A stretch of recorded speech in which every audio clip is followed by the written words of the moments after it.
Section 1.6 is multiplying and dividing real numbers. I can find products and quotients of real numbers. Big ideas. The rules for multiplying real numbers are related to the properties of real numbers and the definitions of operations. The product or quotient of two real numbers with different signs is negative, and the product or quotient of two real numbers with the same sign is positive. Take note, multiplying real numbers on page 39 tells us that if we multiply two numbers with the same sign, we're going to get a positive answer. If we multiply two numbers with different signs, we're going to get a negative answer. So in example 1 here, first thing I'm going to do is figure out what my sign is going to be. Here I have one positive and one negative, so my answer will be negative. Different signs, negative answer. It's like finding the difference. At least it looks like that. Subtraction. And then 12 times 8, 96. In B, I have the same sign, so my answer is going to be positive. And then I can take 24 times 0.5 and get 12. And again, you can use your multiplication charts on these. When we multiply fractions, we're going to multiply straight across according to our fraction sheet. I'm going to have one negative and one positive, so different signs mean my answer will be negative. 3 times 1 is 3, and 4 times 2 is 8. In D, we have to be really careful here, guys, and remember what powers really indicate. This is telling me I'm going to take negative 3, my base, times itself, exponent number of times. So I'm taking a negative times a negative. Negative times a negative gives me a positive. This is going to give me a positive 9. Do not be the person who makes the mistake here and puts negative 9. It's a very common mistake. Don't make it. Negative times negative gives me a positive. And remember, we're taking our base times itself, exponent number of times. Positive 9. Feel free to pause here and give these a try if you'd like. I have a positive and a negative, so my answer is going to be negative, and I get 90. Positive times a positive, so my answer will be positive. And here I get 2.4. I have a negative times a positive, different sign, so my answer is going to be negative. Again, we multiply straight across. 21 over 50, reduced if we can, but here we cannot. And remember here that we take our base times itself, exponent number of times. So it's actually a negative times a negative, which gives me a positive 16. In example 1, we saw that negative 3 squared equals 9. This means that negative 3 is a square root of 9. So before we talked about how 3 squared equals 9, now we're also going to include that negative 3 squared equals 9.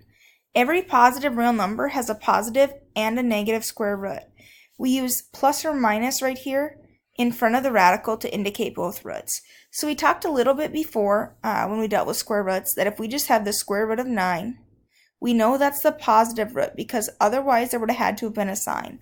If there's no sign in front, we know that it's positive. So this would have been just positive 3. Now, sometimes we're going to have signs in front of our radicals, and we just keep those signs and then simplify. So here, because it's negative, I'm going to keep the negative, and 25 is 5 squared, so the square root is 5. In B, I keep my plus or minus. I look for what can I square to get to 4? 2. And what can I square to get to 49? 7. And because my 4 was in my numerator, my 2 goes in my numerator. Because 49 was in the denominator, the 7 goes in the denominator. And again, we just keep whatever sign is in front. Here they wanted both positive and negative, so we do plus or minus 2 over 7. Feel free to pause here and give these a try if you'd like. Here, there's no sign in front, so we know it's positive. And we don't have to put plus 8, but I just wanted to show that. To get to 64 is 8 times 8. Here we want plus or minus the square root of 16, so my answer has got to be plus or minus. To get to 16, 4 times 4. C, it wants negative square root of 121, so we keep the negative, and to get to 121 is 11 times 11, so our square root is 11. And in D, remember with a fraction, first of all, I'm going to keep my sign. With a fraction, we take the square root of our numerator.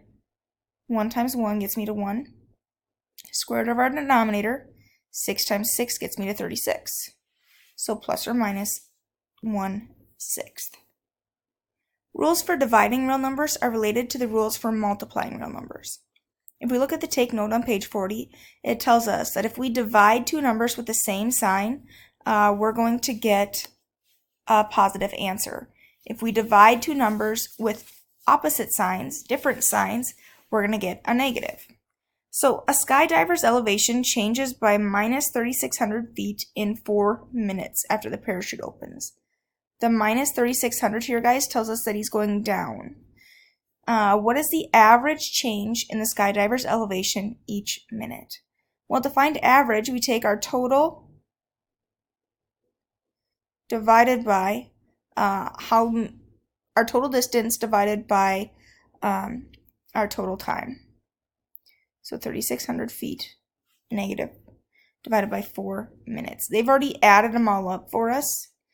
And now, because we have a negative and a positive, our answer is going to be negative. We divide and get 900 feet per minute. So the skydiver is dropping about 900 feet per minute, about 3 football fields. Now, you make 5 withdrawals of equal amounts from your bank account. The total amount you withdraw is $360. What is the change in your account balance each time you make a withdrawal? So when we withdraw from our account, we're taking money away. Our account balance goes down. So here we have negative $360 in 5 withdrawals. And that's because we're talking about the change in our account balance. So our account balance goes down when we withdraw money from our bank. Here, because I have a negative and a positive, my answer is going to be negative. When I divide here, I get $72. And that's per withdrawal. And we have to have the negative or say that our change goes down or something like that to signify that it's decreasing. If all we had was 72 there, guys, it would look like our account goes up 72. A positive 72 makes it look like it increases by 72, and that's not what happens. It decreases. So we have to have that negative or say it goes down $72 with each withdrawal or something like that. The inverse property of multiplication describes the relationship between a number and its multiplicative inverse. So the take note on page 40 is our inverse property of multiplication, and it tells us that if we take a number times its inverse, we're going to get 1. The reciprocal of a non-zero real number of the form a over b is b over a. We flip it. So like on your fraction sheets, they talk about refliprical. The numerator goes to the denominator goes to the numerator. The product of a number and its reciprocal is 1. So the reciprocal of a number is its multiplicative inverse. We can use this idea to divide fractions. When we divide fractions, we end up just multiplying by the reciprocal. So here, we want to know the value of x over y. Keep in mind that when we have fractions, guys, the fraction bar is division. So here I'm going to take x, negative 3/4, divided by y, negative 2/3. First thing I'm going to do is check positive or negative. Well, I have a negative and a negative, so my answer is going to be positive. And then we're going to multiply by the reciprocal. So here, I'm going to change from division to multiplication and take the reciprocal of what follows. So the 3 goes to the top, the 2 goes to the bottom, and it stays negative. And again, because one's negative and the other's negative, 2 negatives are going to make a positive when we multiply. And then when we multiply fractions, my denominator's gone on my original fraction because I changed it here. And we can multiply straight across. So 3 times 3 is 9. and 4 times 2 is 8. We multiply by the reciprocal. First one stays. I didn't change that negative 3/4 in white at all. I did change my denominator, or what I divided by.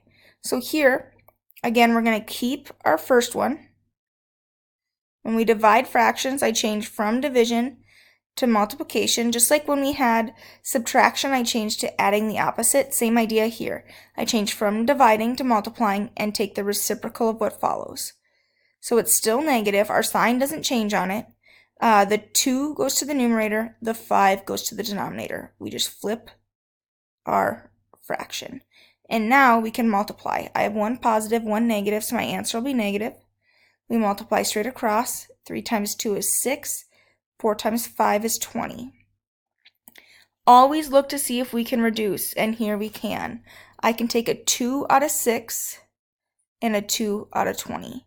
So I actually get negative 3/10 as my final answer. The rules for multiplying real numbers are related to the properties of real numbers and the definitions of operations. The product or quotient of two real numbers with different signs is negative, and the product or quotient of two real numbers with the same sign is positive.